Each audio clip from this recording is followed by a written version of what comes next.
Mr. Rajamouli. How are you? I am very good. Thank you very much. How are Thank you for you? doing this. I'm It's fine. I'm my fine. pleasure. I'm a little tired. We've been bopping all over the world.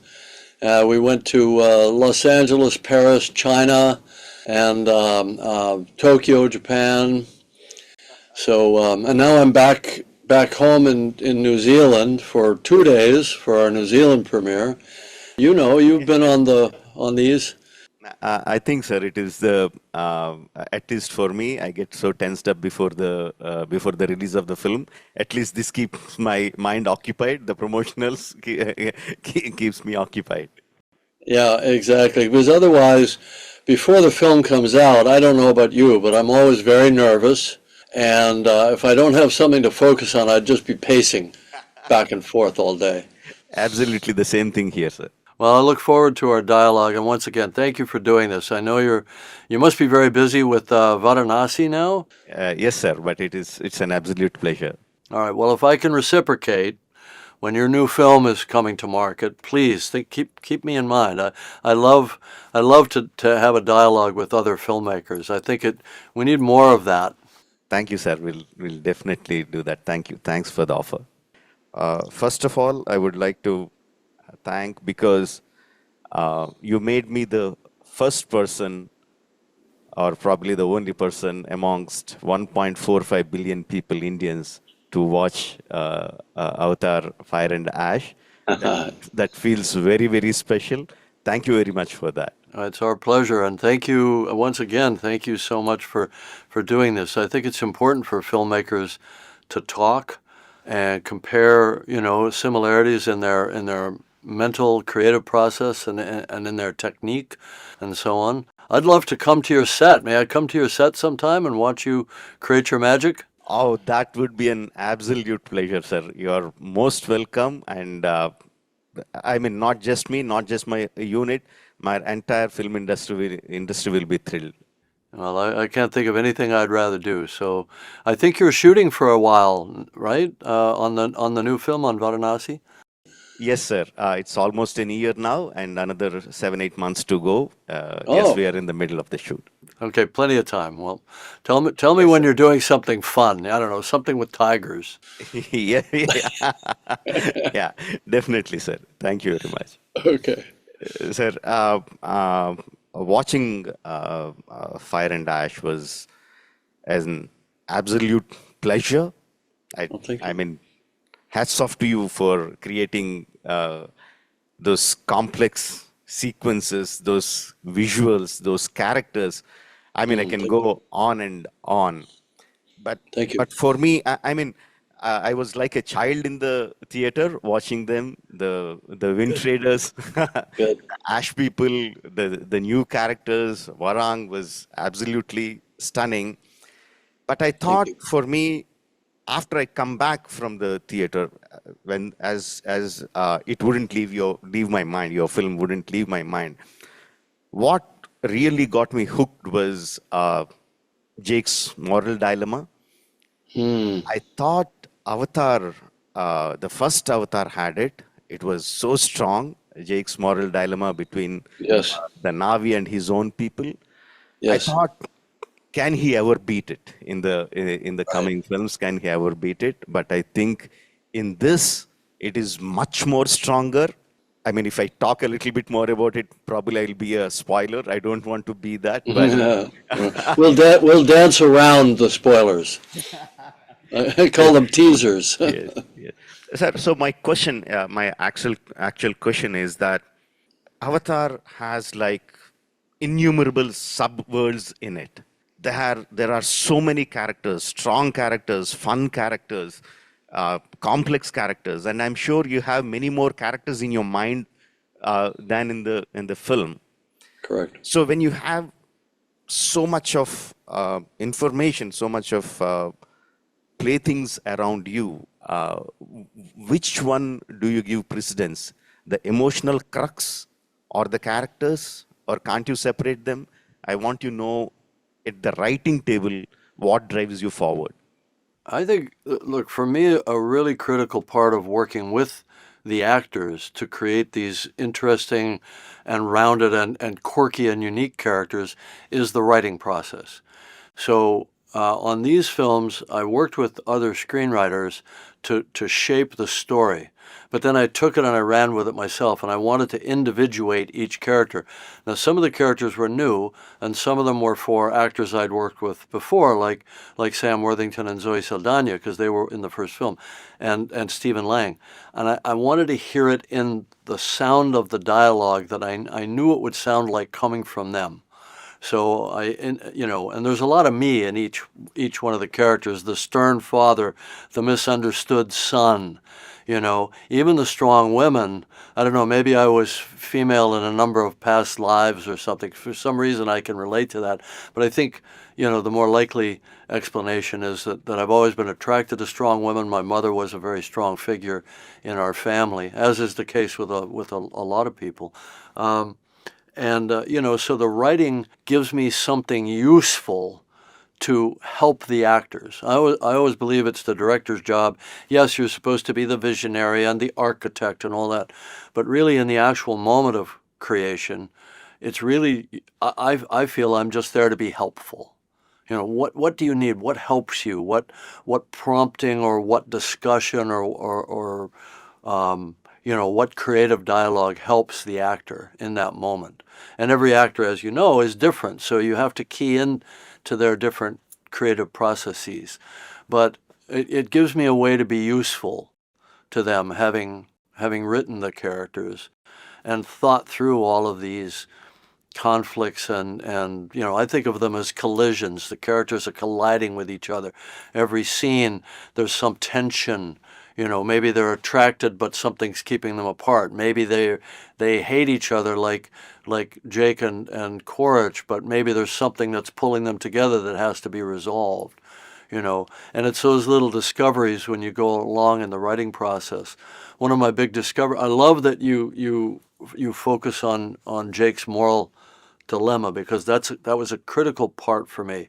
And to me, there are even dimensions within that. His dilemma is, I'm a warrior, I'm supposed to defend my people, but if I take them to battle on a big scale, as he knows he can do, he's done it in the past, if he gathers the clans together and if he takes the battle to the enemy, he knows they're technologically superior, they have vast numbers, and many of his people will die. And that's the great dilemma of leadership, right? And Jake has to resolve that for himself. But he also has the dilemma of being a father. He now can't be that young, reckless guy that just jumps onto a creature and tames it, and he's got a family, he's got a responsibility. And he knows if he brings them into battle, his own sons, his own children could die. But yet, and it kills him, it tortures him to not fight.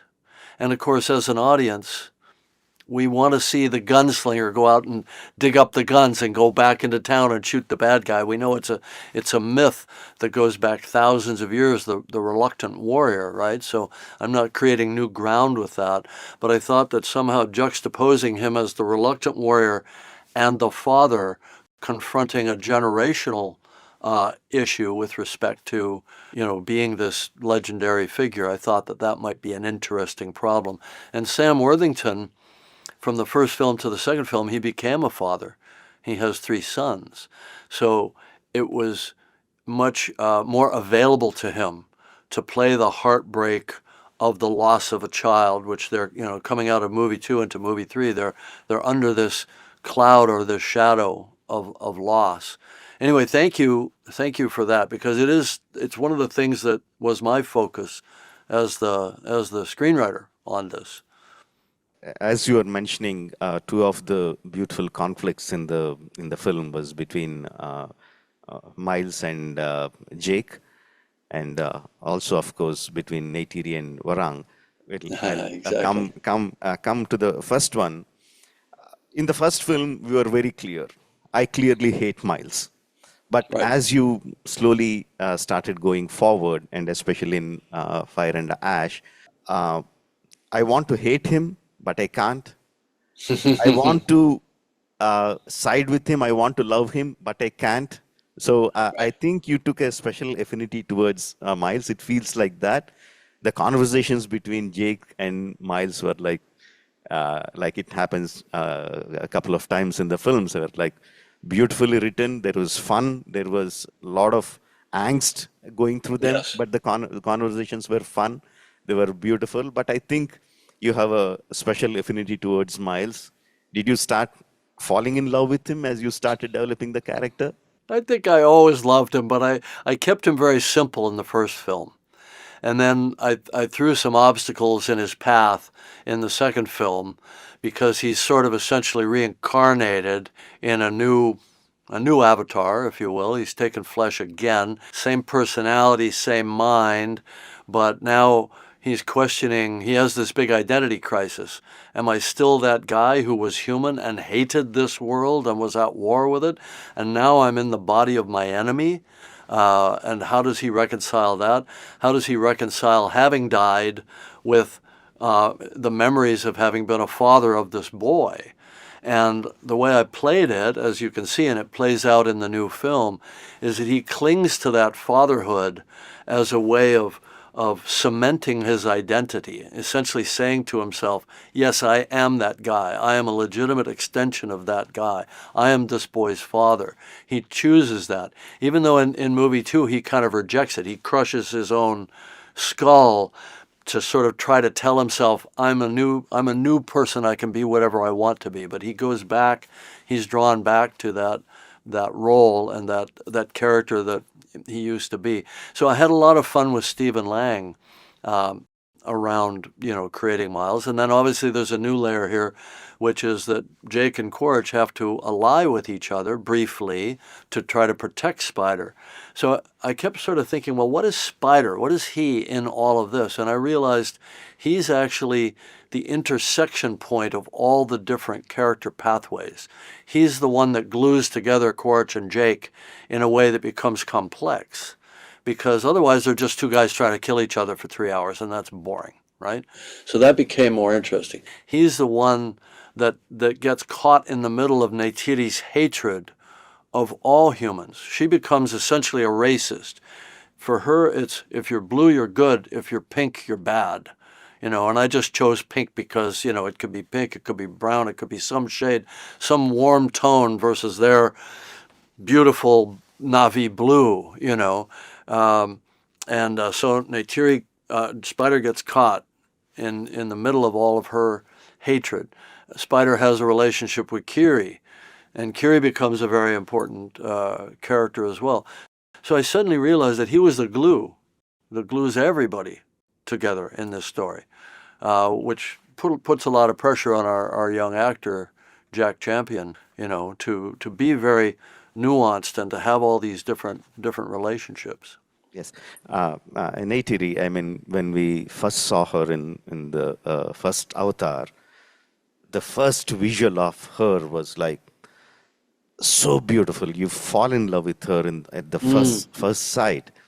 And here in Fire and Ash, the moment you see her, you know that her heart is full of hatred, pain Yeah. of losing Yeah. her son. Yeah. Feels bad for her. That is not how you want to see her. Yes, exactly. Yeah. Yeah. And within few minutes, within 15, 20 minutes, we get to see Warang, and you immediately know these two women are going to come together. And from that moment, I am just waiting for the face-off, waiting for the face-off. How are these women going to come together? But the end that you gave, again, I can't give the spoiler, was like, wow, that really hit me hard. Thank you. Well, let me share an interesting story with you. So, I don't think I'm the best screenwriter in the world, and sometimes it takes me going through the telling of the story with my cast over a period of time to find things that other people would consider obvious in retrospect. So it seems pretty obvious that Neytiri and Varong should meet in battle in the first attack of the Ash people. It wasn't in the script.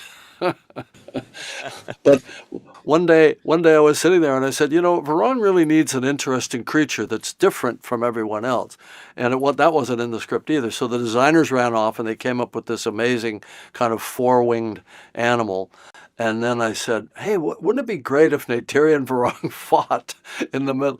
And everybody was like, oh, it's not in the budget, it's not in the script. I'm like, no, but it's going to be great, guys. Neytiri could just fly at her and they can fight like two eagles, And of course, it's one of the best action moments in the film. But, to me, what's wonderful about the process is because performance capture is relatively inexpensive compared to live action, most of our cost is in all the finish work, trying to get the CG up to a level of some degree of photoreality. So the performance capture is relatively inexpensive. We just go on for months, finding our way through the story. And so we just made that up and we just captured it, and we had a lot of fun with that. So anyway, for me, it's a constant process of discovery. I almost feel by the time I get in, and I don't know if you feel this as well, by the time I'm in post-production or very late in the process, I feel like the film is just telling me what it is. That I may have gone in with strong ideas, but as I get through it, it's like, all right, now the film is telling me what it must be, and I just need to accept it and go with it and try to reinforce that. I almost feel like the way an actor must feel working with a director, which is, okay, you come in with a lot of ideas, a lot of energy, a lot of passion, but at a certain point, you're going to get guided and shaped toward an end goal. I feel like that's happening to me. It's almost like the actor's energy is now coming back to me and telling me what the film is supposed to be. And I think we all grew up with the kind of the Hitchcock myth, right? That everything is perfectly architected, everything is perfectly storyboarded. And man, I would hate to live in that world for years on end. All the work's done up front. That's boring. Yes, absolutely, sir. As we start capturing the sequences, as we start putting them together in the editing table towards the post-production, the initial ideas, many times where we started, seems they are not working. A new shape is coming through, and Yes. it is very difficult for me to either bring the original idea to the form or just give into the new idea. It's a constant struggle for me. I can't make the Right? choices so easily. Yeah. Well, this is where your filter, your very refined filter of sensibility that you've curated within yourself and with your team around you, that's where that comes into play, right? Does this fit or does it not fit? Does it push us further in the direction we're trying to go or not? And I would say that's instinct. As you were talking about VFX, I want to ask this question. Um, don't get me wrong. I have utmost respect towards the artists. I think they should be paid their worth, their time, their artistry. No doubt about it. But the VFX cost has been like shooting through the roof. I mean, what Yes. costed X dollars just a couple of years back, the same shot, the same complexity is suddenly going through like 4x, 5x. Yes. I mean, you have a big budget, probably you can absorb the cost, but for filmmakers No, like that, I it is mean, like, we do have a big budget, but it's still it's going up. It's becoming unsustainable. and also on the other side, we are seeing the big studios, Rhythm and Hughes and MPC, the big studios are folding because they are not able to take the financial strain.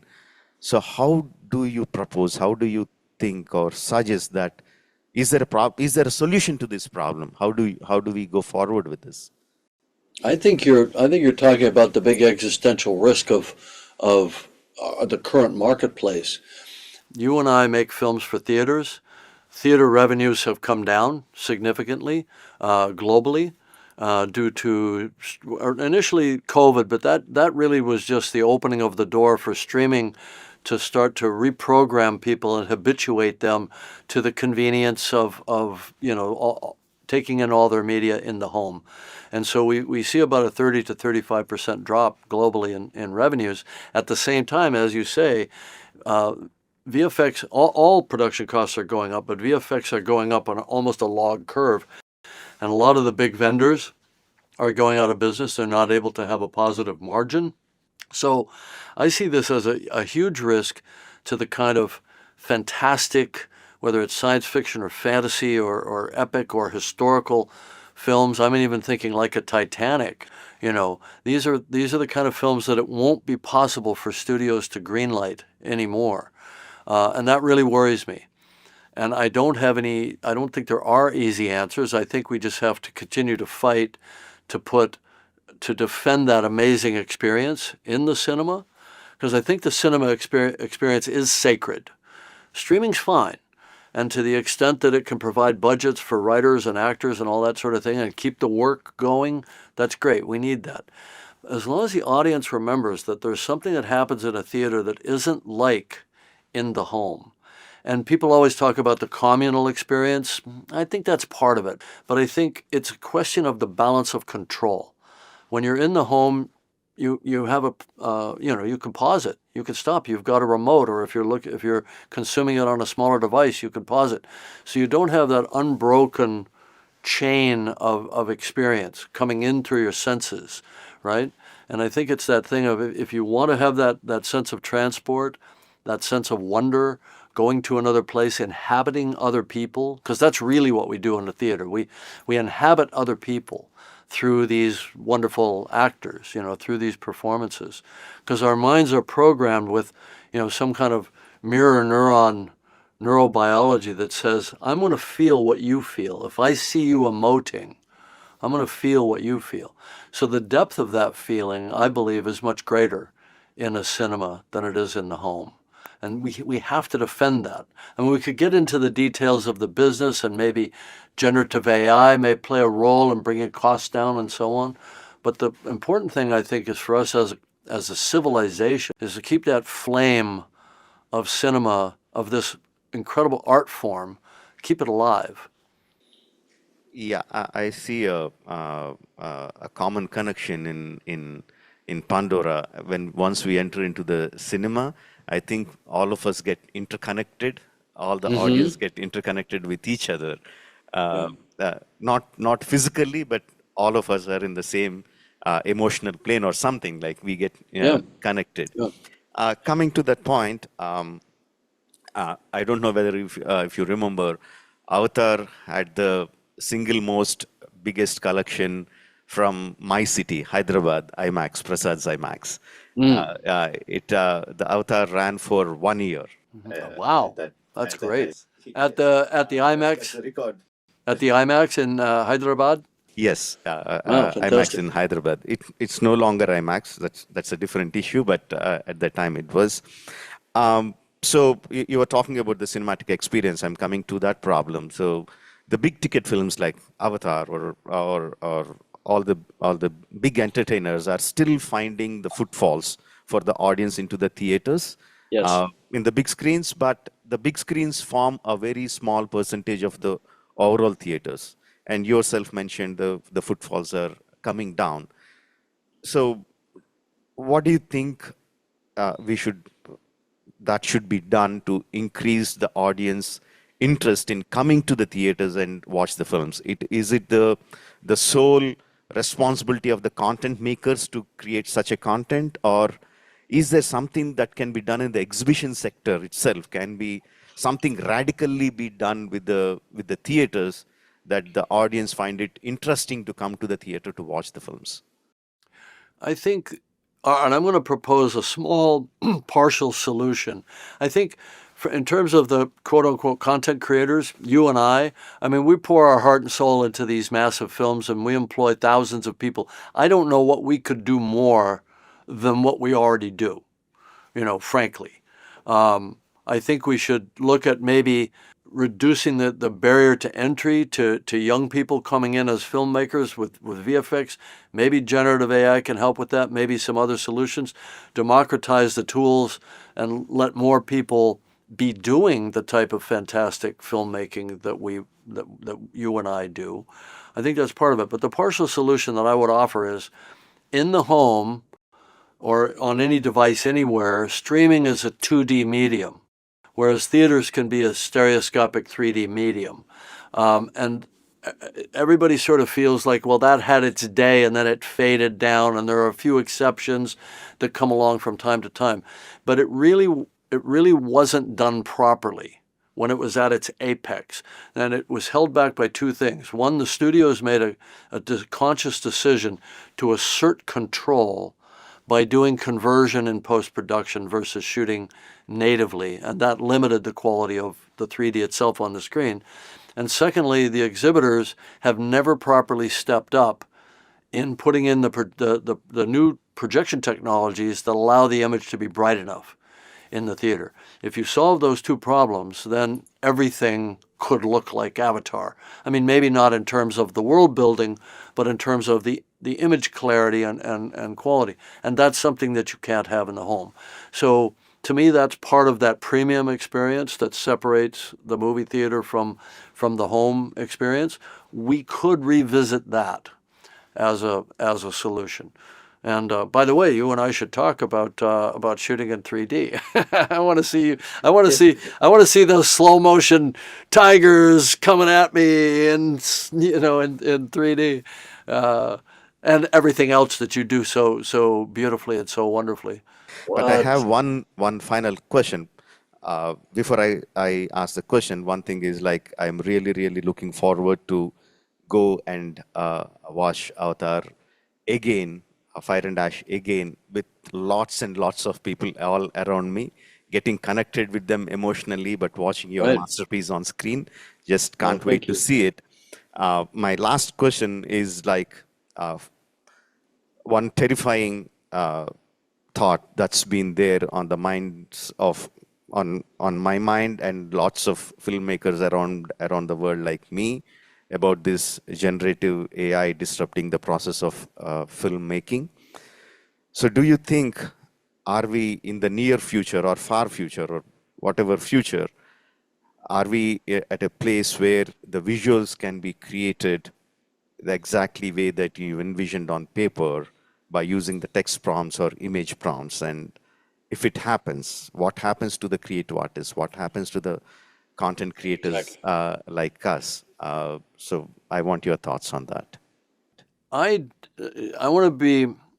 I need to be very clear in my wording around generative AI. We've never used it on the Avatar films. Our process is a very linear process. It starts with writing, it goes through acting, and then we take those captured performances and then we build on them.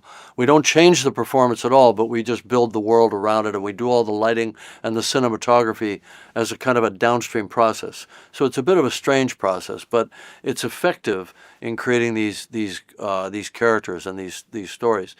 I believe that generative AI is very dangerous if it eliminates that sacred process of working with and through the actors to tell stories, because I find that to be a feedback process that's very positive for me and for the film.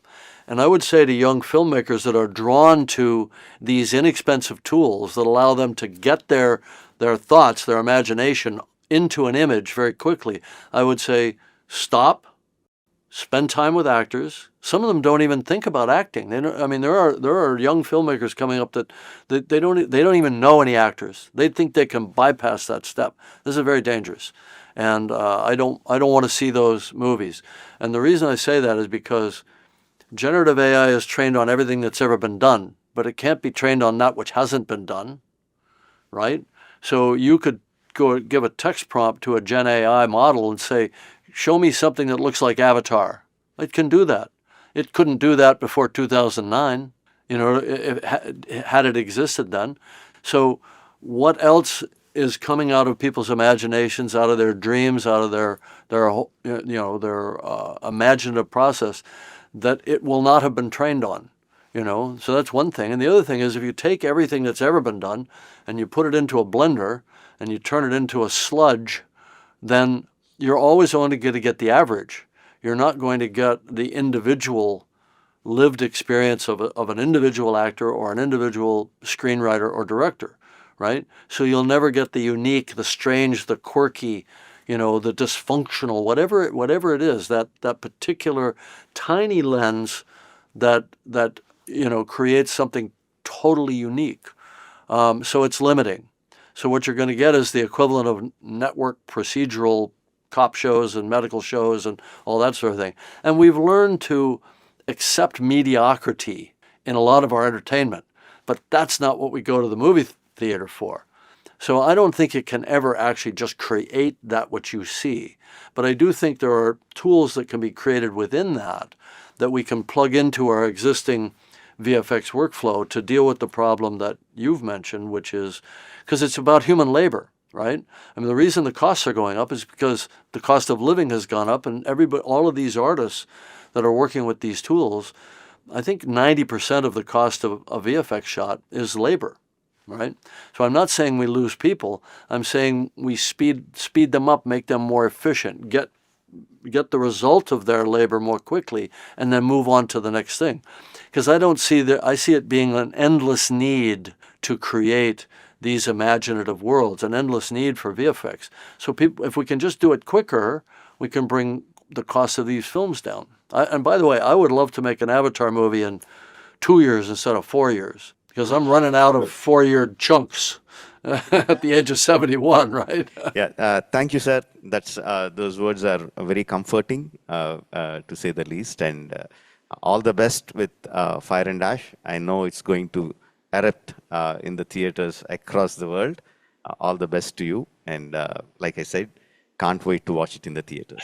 Okay, thank you. This has been fantastic. Thank you so much. I really, really have enjoyed our dialogue. Thank you, sir. Thank you very much.